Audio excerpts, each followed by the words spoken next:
Hey guys, well, I'm gonna make this a quick video because I'm out here walking my dog. Man, the gnats are really bad. We got a storm coming, there's lightning and everything coming.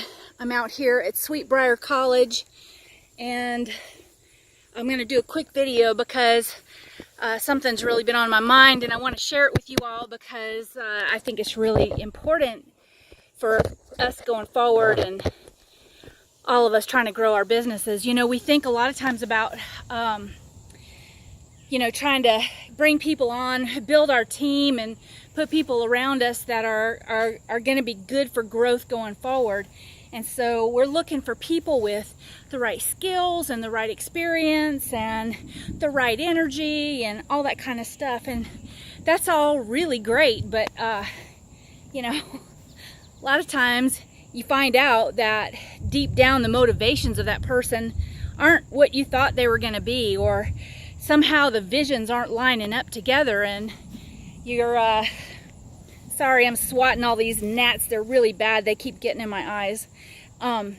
You realize that you guys are not on the same path, even though you have the same background and training and whatnot.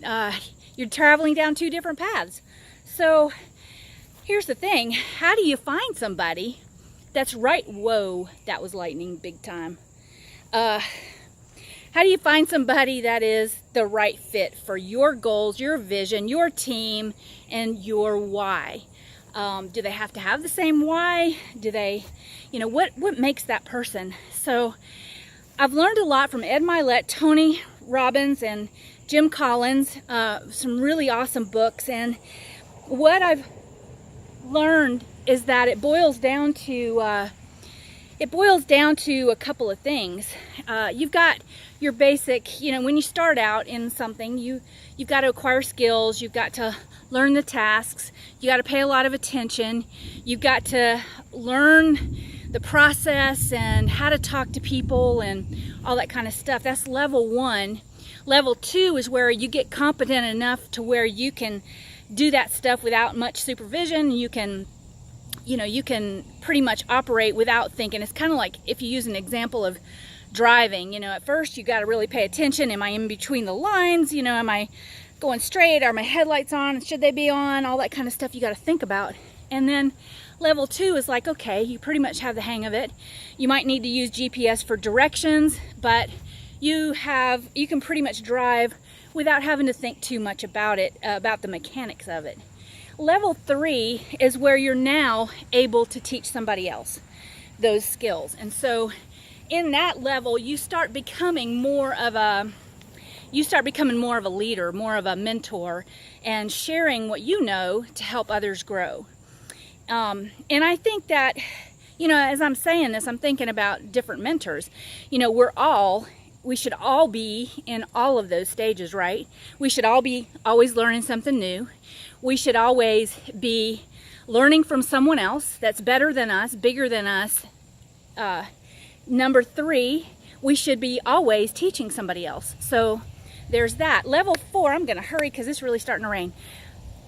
Level four is now being able to manage a team. So not only are you able to share your knowledge with somebody else, but now you can direct a larger team of people to do those same kinds of tasks.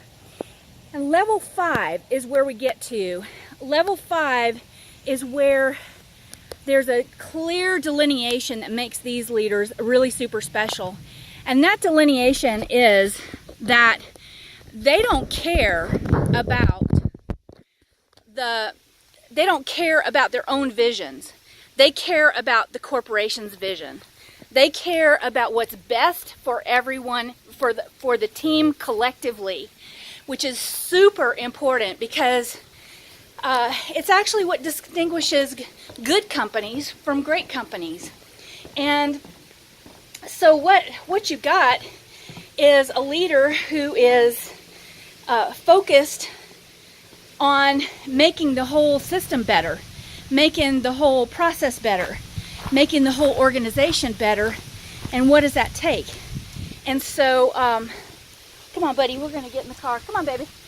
Come on. Let me get him in the car. Come on, You want to jump in here? He's tired. All right, get in. Oh, no. Come on. There you go. Good boy. All right, watch your tail. Good boy. He's such a good boy. He's my partner. So the deal is that they exercise a tremendous amount of humility and the ability to just operate on behalf of the organization and not themselves or their own agenda, or in a hierarchy, you know. They're more of a team player. They're more of a... So if we were to use an example, let's say out here at the college, okay, beautiful college, people come out here. Let's say you're the president of this college, and let's say you're out here taking a walk, and let's say, you know, you're walking along and you see something, a bottle, plastic bottle, or something that was dropped out on one of the athletic fields, or some trash somewhere, or maybe you notice a hazardous situation. You know, maybe those trash cans right there were left upright for the summer, and the lids flew open and they filled with water, and now they're breeding mosquitoes or something like that, you know. Do you take time to correct that stuff? Do you take time to, you know, help the bigger vision? It might not be your role, but are you helping the bigger vision? Is that your concern? Or is your concern the bottom line, what people think about you, and, you know, what this is going to look like on your resume? So that is the biggest differentiator from what I've seen so far in level 5 and level 4 leaders, is that level 5 leaders are concerned about the mission as a whole, and they're not concerned about what's in it for them. And so that's a huge thing to look for. It's a soft skill and hard to see.